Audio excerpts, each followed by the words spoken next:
Hello and welcome to the Musical Instrument Investigator. My name is Sheldon and today we're going to have another foray into my collection of random instruments that I've bought at auction or some other marketplace or from individuals or whatever, and just have a look at what there is and if I'm going to keep it long term or if I'm going to get rid of it or sell it at auction or whatever. So this is going to be video number 3 of the Violin acquisition syndrome series of videos where I basically say I've got a bit of a problem and I like buying violins. So seeing as I buy a few here and there, not too crazy as it used to be, I thought why not just explain a little bit about them as I go. So this is what I'm doing. So if you haven't seen the other videos, check those out on my channel, and there'll be probably many more in the future. So anyway, without further ado, I should probably talk about the instrument I have here. So this instrument, as far as I am aware, is an early Karl Hofner violin, probably from around 1900 or so. I'm not 100% sure. Maybe it could be late 19th century or kind of early 20th century. But yeah, one of the Karl Hofner kind of workshop trade violins. Has this really interesting back which kind of drew me to it, and just really quite a nicely laid out instrument. It has some kind of negative points, but in general I think it's quite interesting. Now inside it has lots of kind of repairers odd labels from, I think it's, I need to check now, but like one of the shops in London, I think one of the dealers, and it's not really easy to make out, but there is a stamp inside which is KHS, which stands for Karl Hofner Schultheiss, and that's the mark that they used to use. And I think that this was an earlier mark, like late 19th century, turn of the century kind of thing, but I could be wrong. So if anyone knows anything about that, let me know. So Karl Hofner was actually a person, and they had a workshop as well, and famous for being the same company that made the Hofner violin bass, the Beetle bass, and they're still going today. Originally they were in a different kind of part of Germany, and when all of the things with the war and kind of the borders of Germany, Czechoslovakia kind of changed, then they moved to another part of Germany, or had to move. I'm a bit kind of rusty on the geography of all of these things and which parts were Germany and which bits were kind of Czechoslovakia, but essentially they were based in one place and had a kind of certain style of making, and then they kind of moved later, and I think some of the making style also changed. And I think the mold that this kind of the form used to make this violin, I think indicates an earlier one. But if anyone has any information about this, please let me know. I'm kind of just speaking off the top of my head really as much as I can, so apologies if I say anything incorrect. So what to say about this violin? So this is a workshop violin, a trade violin. It's not super high end. I mean, they used to make lots of different models, and you can see on their website some of the older catalogues from the kind of early 20th century. They made models after kind of famous makers, so even then they were kind of aware of, the big makers, and they would make models, I say probably loosely after those makers, not what you'd expect today, like master models based on a Strad or a Testore or a Del Dezou or something. This is, I think it's a bit more woolly, but in any case this might have been one of those kind of models. It's a bit better than some of the kind of the Karl Hofners you see. It's a little bit higher end, not super high end, but I think maybe like middle tier. Some of them I think do have neck graphs as well as some of the kind of the Roth violins have, but this one doesn't. What to say? So really nice, interesting piece of wood at the back. It's well made. This is actually in pretty good condition, probably almost playable, needs a bit of TLC.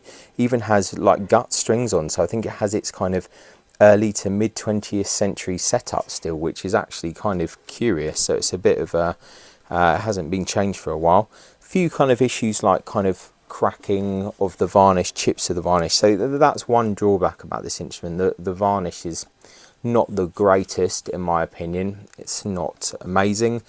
Some of the bits of the scroll I think like one side that scroll's quite nice on this side, scroll not so nice on this side. Some of the work is a little bit, you know, a little bit unrefined, but it's nicer than some examples. There's some bits, like I'd like to see the fluting going back a bit further on the scroll, but otherwise in general, the plates and everything, they look quite nice. The edge work is nice, really nicely cut F holes really. So, you know, this is never going to be a valuable violin. It's probably never going to be a really great violin, but it's probably good for like a student, like someone going up towards kind of like grade 8. So needs a bit of a setup and things to get it ready. But I don't think there are any kind of obvious super bad problems with this instrument, he says, but I'm yet to take it to a luthier. But yeah, I think everything, the plate thickness, the weight of it, I mean, maybe it's a tiny bit heavy, but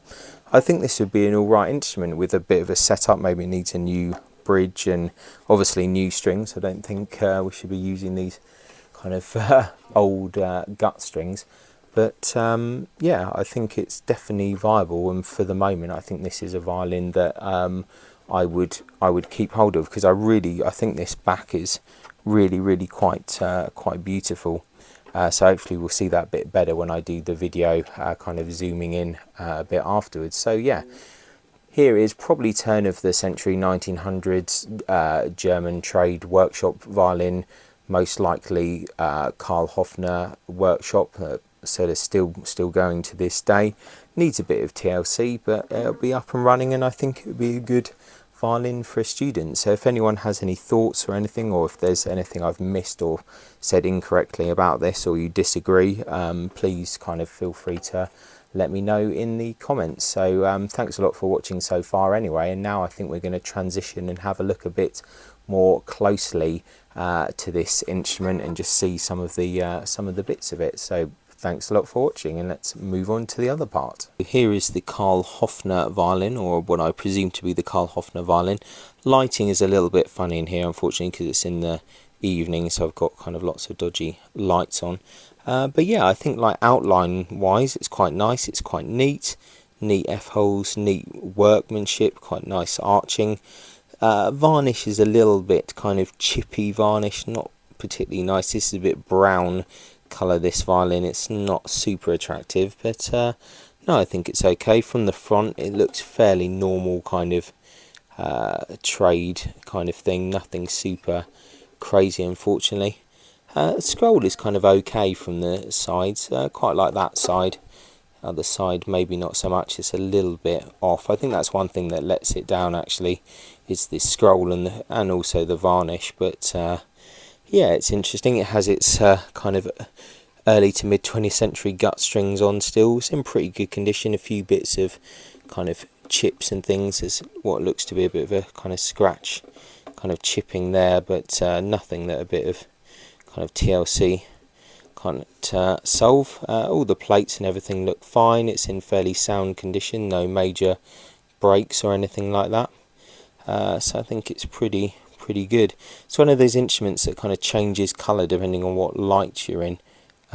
So it's definitely an interesting one.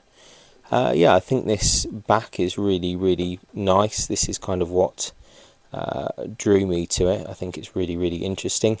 You can see some bits in the edge work where maybe it would point, you know, to a workshop trade violin more than a kind of an individual work, but I think this instrument was made with like a fair bit of care and attention. Like I said, I think this is probably more a middle tier kind of instrument.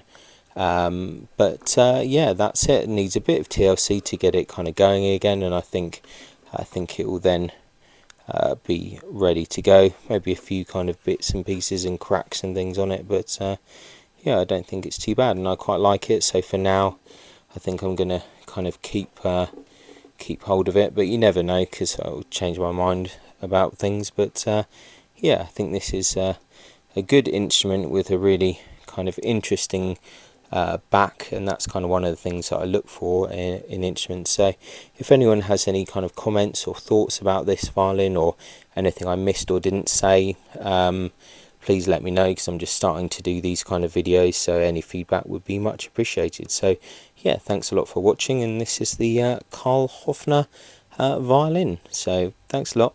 Bye.